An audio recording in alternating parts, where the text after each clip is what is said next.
when life becomes burdensome. There are days when you awaken feeling as if the entire world has turned its back on you.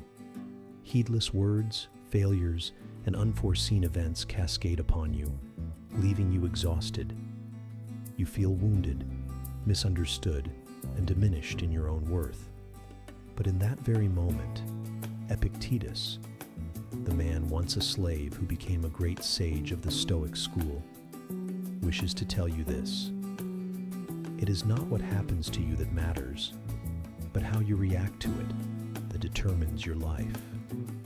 You cannot prevent the wind, but you can adjust the sails. You cannot stop others from speaking ill of you, but you can choose to smile and maintain your silence. You cannot escape suffering, but you can transform it into strength. That is the spirit of the Stoic, living in the midst of the storm, yet the mind remains serene. And what of you? What are your circumstances?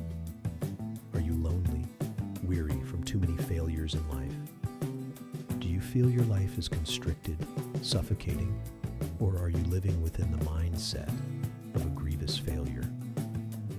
Do not be sorrowful. Do not be overly anxious, for this is precisely an opportunity for you to rise and conquer your own self, to conquer adversity, and to reaffirm yourself and seek new opportunities, opportunities that will help you become even stronger than before. The vital thing is that you must always keep your mind serene.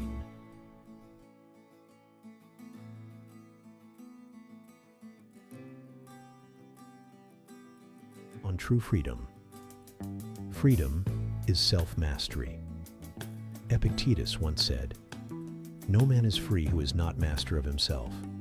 The world often thinks freedom is having power, money, and renown. But Epictetus reminds us, true freedom lies within. When your mind is no longer shackled by anger, fear, avarice, or the reliance upon the opinions of others. You may be wounded because someone speaks ill of you. You may wish to justify yourself, to prove that you are right. But he taught that if someone speaks ill of you, do not justify yourself. Reply thus: "They do not know all of my faults. If they knew, they would have said even more." That statement, seemingly sarcastic, is in fact a pinnacle of inner freedom. When you no longer require the recognition of others, when you are not wounded by their words, you have liberated yourself from the shackles of the world. If you constantly concern yourself with how others judge you, if they say you are bad, does this mean you are truly bad? No, it is not so, because in life there are sometimes those who wish you to make mistakes, wish you to misperceive and be deluded, and they will extol and praise you. And conversely, there are those who desire you to progress, yet they find ways to say you are bad, that you are not capable. And when you make mistakes born of those delusions, that becomes an opportunity for them, an opportunity to strike you down, an opportunity to surpass you, an opportunity for them to look back and see you lagging far behind them. Freedom is when you stop being controlled by your reactions. Others may insult you, but they cannot touch the deepest part within you, that which Epictetus called the free will of the soul. Zeus may bind my leg, but he cannot subjugate my will. Freedom is not the absence of bonds, but knowing what is worthy of binding oneself to. Bind your mind to that which is noble, to ideals, to values that transcend me.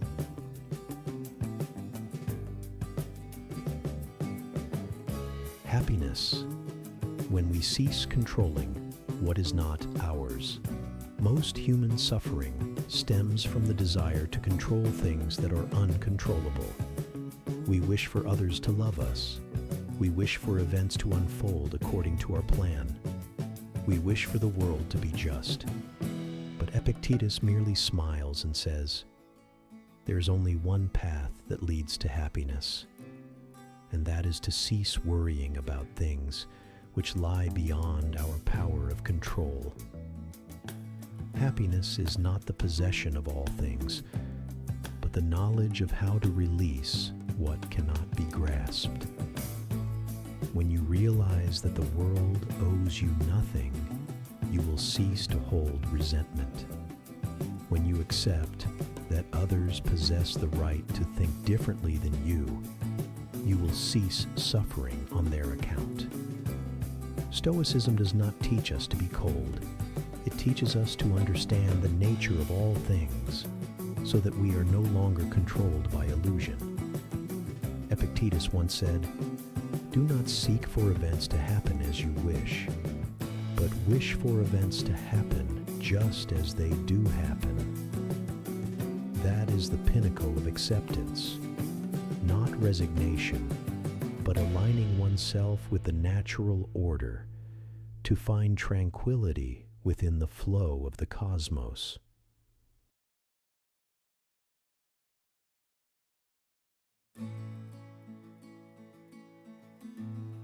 On fear and anxiety, men fear their thoughts more than reality. How many times have you lost sleep over something that has not yet happened? How many times have you imagined the worst and allowed it to torment you? Epictetus saw this thousands of years ago. Men are not disturbed by events, but by the views they take of them. An event is merely an event, neutral and bare. It is your judgment alone that assigns to it the meaning of calamity or fortune. You lose your job, that is a fact.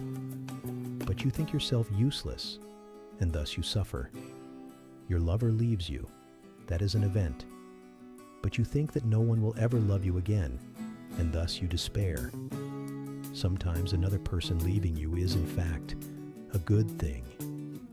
It is perhaps only a fleeting sensation of sorrow, a minor pain. Regard it as merely a small scratch upon your heart that will soon mend itself. Do not suffer. Awaken tomorrow. The dawn rises. The sunlight will again erase the pains lingering in your heart. You will step again into another fresh world where you will rediscover and explore more of yourself and of the precious life you are living. You will see again that there is no reason to waste even a single day of the good life that God has brought you to. Pause. Observe. When we change our perspective, we change our emotions entirely. That is the greatest power Epictetus taught. We cannot control the world, but we can control our own mind.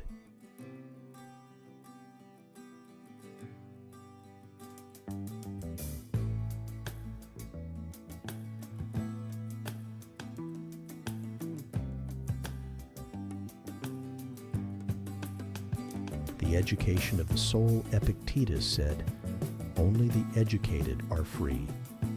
But education here is not about degrees or book knowledge. It is the understanding of oneself.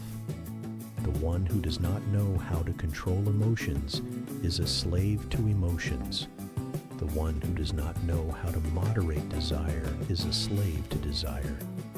The one who does not know how to distinguish what they can control is a slave to the world. True education is the art of living with awareness. It is seeing clearly the boundary between the self and reality, between what we can do and what we must release. To blame others is the act of the ignorant. To blame oneself is the act of one who is learning. To blame no one is the act of one who has understood life. When you no longer reproach, no longer lament, no longer cast blame, you have begun to understand the cosmos.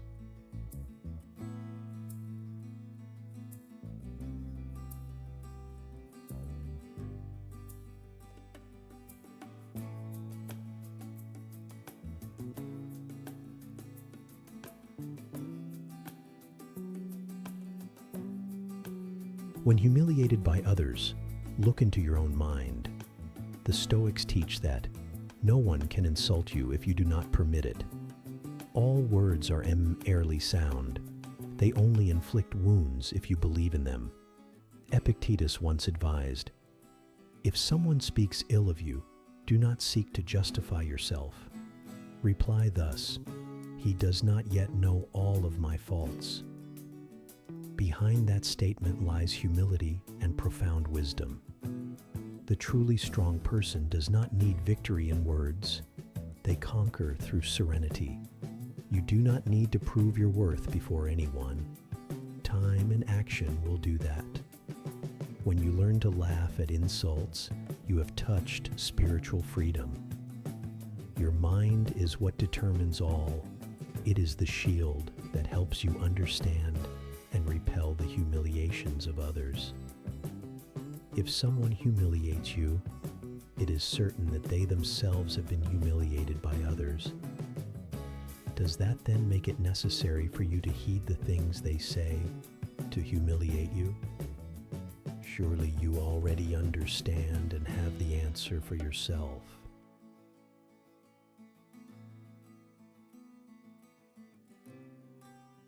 On friendship and the spiritual environment, Epictetus said, "Keep around you only those who make you become better."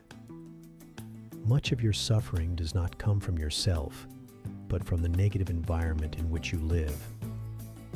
Those who lament, envy, criticize, they sow the seeds of negativity into your mind. The philosophy of Stoicism teaches us to protect our mental space just as one protects a garden. Do not let anyone step in and trample upon the serenity you are cultivating. Clearly, you admit to me that in your life there are friends who are always good to you. There are friends who are never good to you. There are friends who initially are good to you, but later treat you terribly. That is because they are all only human. They are influenced by their environment. They are influenced by the trivialities of life from which they themselves cannot escape. Thus, having people who do not treat you well, or friendships that are not enduring, is a normal thing in life. Epictetus once advised, "Keep around you only those who make you become better." Therefore, you should only keep those friends who can truly help you become better. Choose to be beside those who have pure souls, those who do not weary you with the need for explanations. They are noble souls. They are small lamps that help you see the way out in the darkness.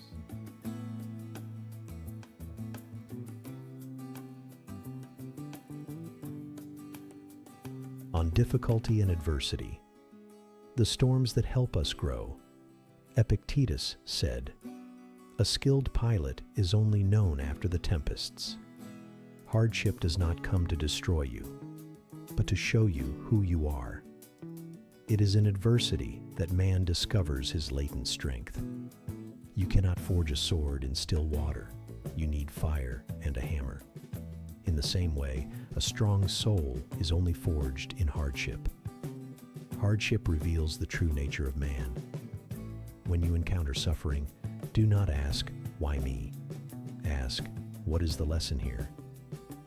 If you are patient, you will see. Every wound will eventually become the gateway to maturity.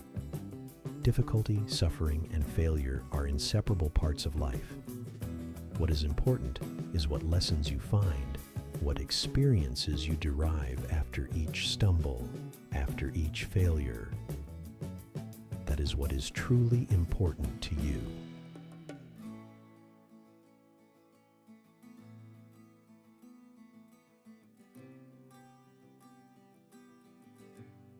The art of simple living Epictetus taught that wealth consists not in having great possessions, but in having few wants.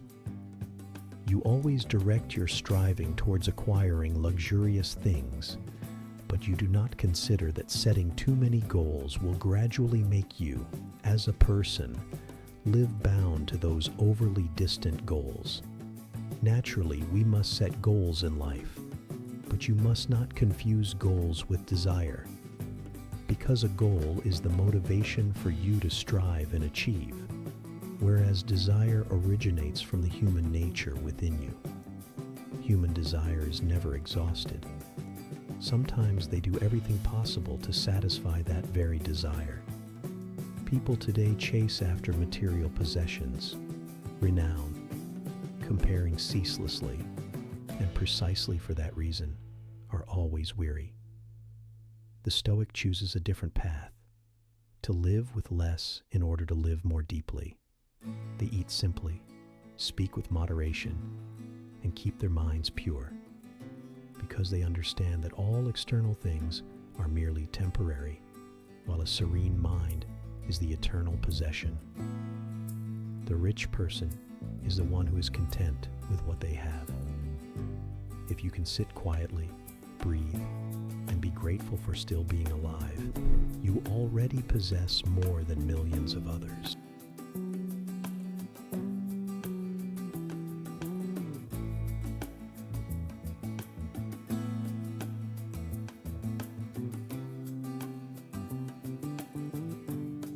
Inner progress, the journey of each day. Epictetus does not promise that we shall become perfect. He only teaches us to progress bit by bit each day. If you wish to cure anger, do not nurture it. Banish the anger within you. Yesterday we were angered. Today we are less angered. Restrain ourselves so that for the next 2 days we are not angered. Then for 3 days not angered. 4 days not angered. Then we shall let the fits of anger die gradually, waste away within us, as it is starved by intervals growing ever longer. True change is not clamorous. It occurs in silence, in every small choice, every moment we choose tranquility over flaring up, choose gratitude over complaint, choose to do what is right over what is easy. The Stoic does not try to appear wise. They silently live in accordance with what is right.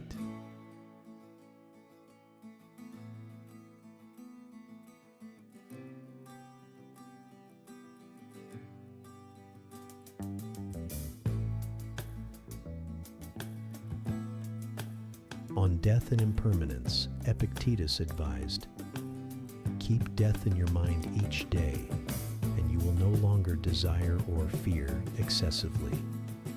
Death is not the end, but is a reminder of the value of life. When you know that all things are impermanent, you will cease grasping and begin to cherish the present. Each day that passes, you can only live in this moment at this time. Therefore, breathe deeply to experience this moment, the moment we are living. That is mindfulness. No one can know their life in advance. Therefore, death is merely an impermanence. No one knows tomorrow, but today you can live rightly, beautifully, and freely, and that is enough.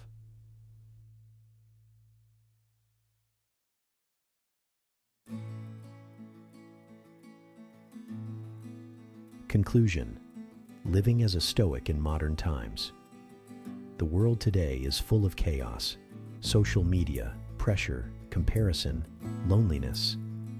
But the Stoic philosophy of Epictetus still resounds. Do not wish for life to be easier. Wish for yourself to be stronger. When you understand that all suffering can be transformed, you become as steadfast as a mountain amidst the tempest. You begin to choose serenity instead of resistance. Choose action instead of lamentation. Choose to live rightly instead of living to please others. Remember, no one can harm you if you do not permit it. Nothing can bind you except your own thoughts. There is no path to happiness. Happiness itself is the path. Live as a Stoic, simply, strongly, gratefully, and freely.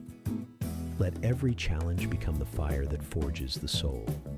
And when the world demands that you react, smile and say, I only control that which lies within my capability.